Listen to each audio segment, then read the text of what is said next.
नमस्कार, मैं हूं सतीश भूटानी। इस समय मौजूद है हम माउंट लिटेरा जी स्कूल में। पलवल का बेस्ट स्कूल है। आज से फन वीक शुरू हो गया है। बच्चे स्कूल में आए तो हैं आज, लेकिन आज फन के लिए आए हैं। आज पहला दिन स्पोर्ट्स के नाम रहा।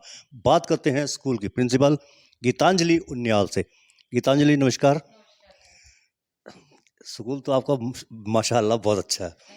इंटीरियर एक्सटीरियर सब कुछ बहुत बेहतर है। पढ़ाई का बताइए, पढ़ाई कैसी है आपके यहाँ? सर, हम कोशिश कर रहे हैं बच्चे को हर तरीके से आगे फ्यूचर के लिए रेडी करने के लिए। जो भी हमारा एकेडमिक्स रहेगा, जो भी पढ़ाई रहेगी, उसका टारगेट ये रहेगा कि बच्चे को रोट लर्निंग, वो जो एक रट्टा मारने वाला प्रोसेस है, उससे दूर करके प्रैक्टिकल लर्निंग की तरफ आगे बढ़ाना, उन्हें प्रिपेयर करना कि वो अपने फ्यूचर रेडी हो जाएं। तो कोशिश तो हम पूरी कर रहे हैं कि एकेडमिक्स को और बेटर बनाएं। इनफैक्ट हमारी जो बुक्स भी बच्चे यूज़ कर रहे हैं वो हमारी कंपनी ओन बुक्स हैं। मतलब हम जो एनसीईआरटी सिलेबस फॉलो कर रहे हैं वो बुक्स तो रहेंगी बेसिक वाली, लेकिन हमारी कंपनी उसके साथ एडिशनल बुक सेट खुद क्रिएट करके देती है, जो मुंबई से डिलीवर होता है बच्चों के लिए, ताकि उनको और बेटर तरीके से एजुकेशन दी जा सके। यानी कि अब मैं इसलिए सवाल कर रहा हूँ क्योंकि कई बार क्या होता है कि स्कूल का जो एटमॉस्फेयर होता है, लुक वाइज बहुत अच्छा होता है। ऐसे ऐसे फीचर्स भी बता दिए जाते हैं जो होते भी नहीं है। जैसे मैंने एक स्कूल में देखा था, स्विमिंग पूल। जब स्कूल में बच्चे का एडमिशन हो गया, पेरेंट्स बच्चे को एडमिशन करा के वापस गए, बच्चे ने स्कूल में जाके देखा तो स्विमिंग पूल था ही नहीं। इसलिए पूछ रहा हूँ क्योंकि बहुत फीचर्स दे देते हैं और पढ़ाई के नाम पर फिर वही जीरो भी हो जाता है। लेकिन मैं तो माशाल्लाह ये समझता हूँ कि देखिए, जैसे जिस प्रकार से आपकी ये इंटीरियर एक्सटीरियर वगैरह सब कुछ है, एटमॉस्फेयर अच्छा है, स्कूल का लुक वाइज बहुत अच्छा है। ये वजह क्या होती है कि ये इतना क्यों करना पड़ता है आप लोगों को? हाँ, ये सब कुछ। अच्छा, सर देखिए, एक बच्चा जब स्कूल में आता है ना, तो एक माहौल उसको चाहिए होता है। वो माहौल अच्छा देने के लिए हमें इंटीरियर और एक्सटीरियर दोनों पे काम करना पड़ता है। आपने बिल्कुल ठीक कहा कि अगर खाली एक्सटीरियर अच्छा होगा और क्लासरूम के अंदर जो एजुकेशन मिल रही है वो ठीक नहीं होगी, वो भी गलत है। और अगर मैं स्कूल का एटमॉस्फेयर ऐसा नहीं बनाऊँ जहाँ पे एक बच्चा बहुत अच्छी फैमिली से, बहुत अच्छे घर से उठ के आ रहा है, और अगर उसको क्लासरूम सेटअप अच्छा नहीं मिलेगा, तो कहीं न कहीं वो फ़ोकस पढ़ाई पे भी नहीं कर पाएगा। तो इसीलिए हमें एक्सटीरियर पे भी काम करना पड़ता है। अक्सर स्कूल में जो टीचर्स होते हैं, उनका रिलेशन बहुत अच्छा बन जाता है बच्चों के साथ। बच्चों की मदर्स के साथ तो ख़ास तौर से। काउंसलिंग वगैरह करते हैं फिर आप लोग टाइम टू टाइम? जी, जी, बिल्कुल। हमारे टीचर्स जो हैं, हमने एवरी 15 टू 20 डेज़ एक कंसर्न कॉल डे हम लोग रखते हैं।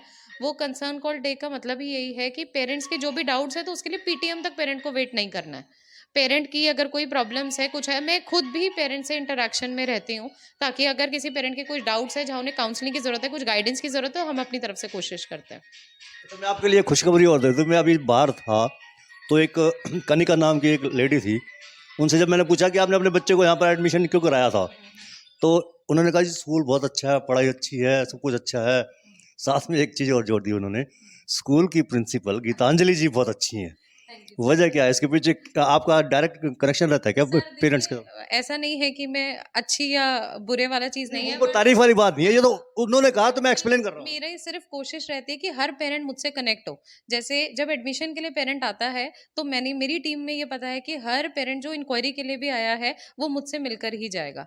अगर हम ऑनलाइन क्लासेस की बात करें, तो मैंने हर रोज़ कुछ 4-5 पेरेंट से बात करने की कोशिश करी है, क्योंकि वो एक समय ऐसा था जहाँ पर पेरेंट बहुत परेशान था, बिकॉज़ बच्चे घर पे थे, उन्हें एक्स्ट्रा एफर्ट्स डालने पड़ रहे थे। तो मेरी कोशिश होती है कि वो बॉन्ड, सर अगर एडमिशन कराया है मेरे पास, तो एक ट्रस्ट उन्होंने मेरी वजह से दिखाया, अपना बच्चा मुझे सौंपा है। तो अगर मैं 1 आध महीने में पेरेंट्स से मिलके बात कर लेती हूँ, तो आई थिंक उससे वो थोड़ा बेटर फ़ील करते हैं। अच्छा, पेरेंट्स ट्रस्ट भरोसा करते हैं आपने बताया, जी। तो ऐसा क्या करते हैं बच्चे के लिए? आपकी एक्टिविटीज़ क्या होती हैं जो दूसरे स्कूलों से अलग हो? सर देखिए, हर स्कूल अपनी तरफ से बेस्ट कोशिश करता है बच्चों के लिए। जैसे मैं एक छोटा-सा एग्ज़ाम्पल देती हूँ, आपने अभी बोला हम फन वीक कर रहे हैं। हमने वो शुरू किया, तो हमने ये नोटिस किया था कि पिछले 2 सालों में बच्चों ने फिज़िकल एक्टिविटीज़ पे काम नहीं किया था, या एक्स्ट्रा करिकुलर नहीं हो पाया था ऑनलाइन क्लासेस की वजह से।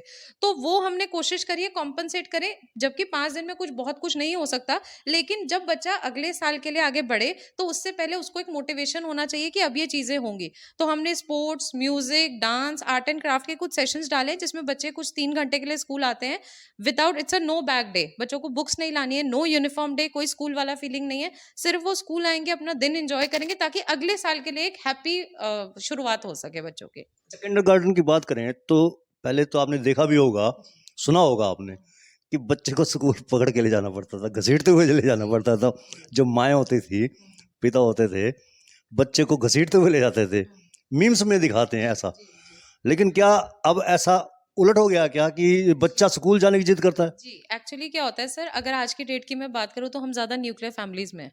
तो बच्चे को घर में सिर्फ़ मम्मी और पापा 2 जने दिख रहे हैं। वो जब स्कूल आता है तो उसको दिखता है कि यहाँ पर उसकी एज ग्रुप के इतने सारे बच्चे हैं। हम बच्चों को शाम को हम सब बिज़ी हैं, हम बच्चों को शाम को पार्क नहीं ले जा पा रहे हैं, घुमाने नहीं ले जा पा रहे हैं। तो यहाँ उनको वो जो अपना एज ग्रुप मिलता है, वो फ़ैसिनेट करता है। उसके अलावा बच्चा स्कूल आया, उसको अपने पास एक लिमिटेड टॉयज़ होते हैं, स्विंग्स होते हैं। स्कूल में आके जो उसको फैसिलिटीज़ मिलती है, उससे बच्चा उसकी तरफ अट्रैक्ट होता है। अच्छा, कोरोना काल बीता, अब तो नहीं है, ना ही आए तो अच्छा है। बहुत बुरा दौर रहा वो। ऑनलाइन क्लासेस में शुरू हो गई थी और अब स्कूल खुल गए तो ऑफलाइन क्लासेस शुरू हो गई हैं। ऑनलाइन क्लासेस और ऑफलाइन में क्या अंतर पाया आपने? सर बहुत बड़ा अंतर है। मैं खुद ही मानती हूँ, हमने पूरे साल मतलब क्लासेस रही हैं, चाहे ऑनलाइन रही या ऑफलाइन रही। बच्चे की जो ग्रोथ है, वो ऑफलाइन से जो हो सकती है, वो ऑनलाइन से कभी नहीं हो सकती। अभी हम लोग उस चीज़ को एक्सेप्ट नहीं कर पा रहे हैं कि हमारा बच्चा कैमरे के आगे बैठ के जो that is basically majorly a one way communication. Teacher पढ़ा रहा है और बच्चा सुन रहा है। यहाँ पर टीचर और बच्चे का जब इंटरेक्शन होता है, जब बच्चा सामने बैठा होता है, टीचर को पता होता है कि बच्चा किस लेवल की चीज़ को समझ पा रहा है, या फेशियल एक्सप्रेशन से वो बता सकती है। समझ नहीं आया वो उसको रिपीट करेगी। कहीं न कहीं वो जो गैप्स हैं, वो ऑनलाइन में रहे हैं, जो ऑफलाइन में हम बच्चों के लिए फिल कर रहे हैं। तो डेफिनिटली वो एक 100% लर्निंग नहीं हुई है, जो ऑनलाइन में हुई है, और ऑफलाइन में वो हो सकती थी। कोविड की जो गाइडलाइंस हैं, तो माउंट लिटेरा जी स्कूल की तरफ से क्या होता है? सुबह-सुबह शुरुआत कैसे होती है आपकी? सर मॉर्निंग में हम लोग एक तो पहले हमारा जो सैनिटाइजेशन वाला प्रोसेस है, तो अभी हम लोग जो क्लीनिंग और बेसिक सैनिटाइजेशन वो डेली बेसिस पे करवा रहे हैं। But every Saturday Sunday fume sanitisation कराते हैं, वो थोड़ा स्मेल रह जाता है। वो डीप सैनिटाइजेशन है, वो सैटरडे संडे इसलिए करते हैं ताकि वो बच्चों के लिए जो हार्मफुल स्मेल है वो यहाँ से निकल जाए।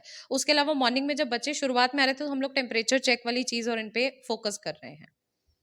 अच्छा, एक चीज़ और बताइए कि फन वीक शुरू हो गया।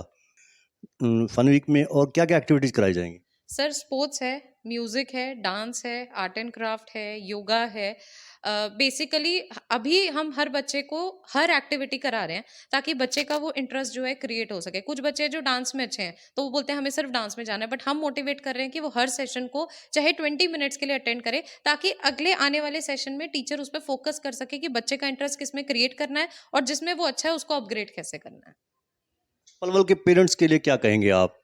मैं सिर्फ यही कहूँगी कि कोविड के बाद आपके बच्चे सुरक्षित हैं, ठीक हैं, स्वस्थ हैं, ये हमारे लिए सबसे बड़ी ब्लेसिंग है। हम इससे खुश हैं कि हमारे स्कूल का हर बच्चा आज सेफ है।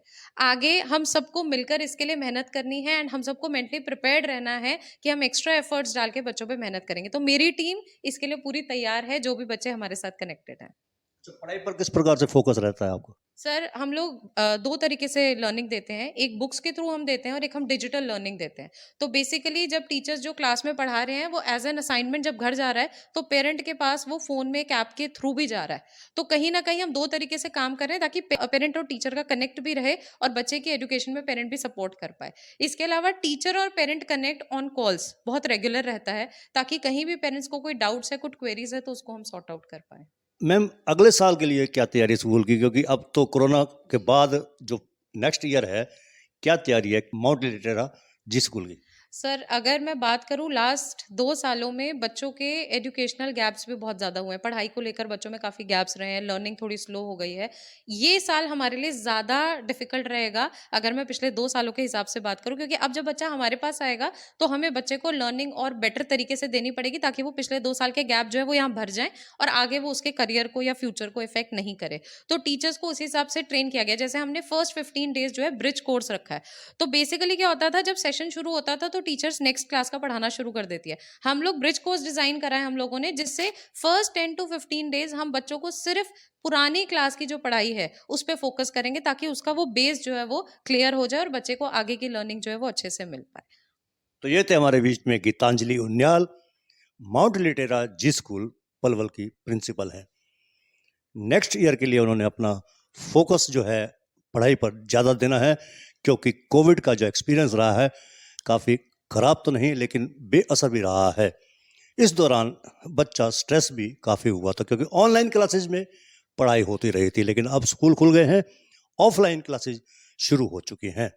पलवल के जी स्कूल में किस लिए एडमिशन होना चाहिए, इसके लिए उन्होंने अपनी खास उपलब्धियां भी बताई हैं। माउंट लिटेरा जी स्कूल से सतीश भूटानी।